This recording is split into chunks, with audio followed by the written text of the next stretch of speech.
दोस्तों, अगर आप इसी वीडियो को भी लाइक नहीं करोगे ना तो यकीन करें मेरा दिल टूट जाएगा। ये गाड़ी की कंडीशन आप देख सकते हैं। इसे हम ये कारपेट जो है बाहर निकालेंगे, ठीक है, और बाहर निकाल के हम इसको साफ़ करेंगे।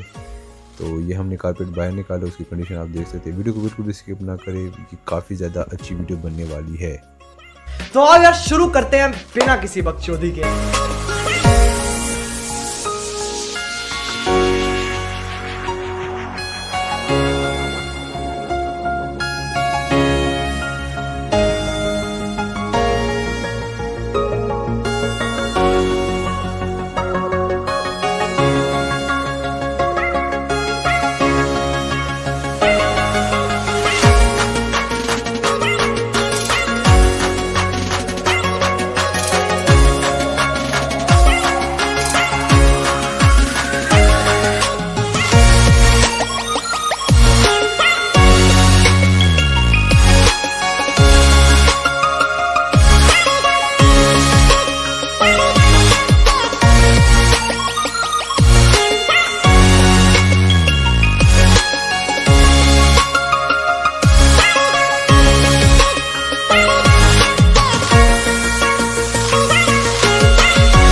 और अभी तो रुको, क्लाइमैक्स अभी बाकी है।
15 minutes later.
पैसा बर्बाद बहन चोद। नेवर। सो गाइस ये 100% क्लीन हो चुका है। आई होप आपको वीडियो पसंद आई। वीडियो को लाइक, चैनल को सब्सक्राइब करें, नोटिफिकेशन को लाजमी ऑन करते हैं। मिलते हैं नेक्स्ट वीडियो में। अपना ख्याल रखिए। अल्लाह।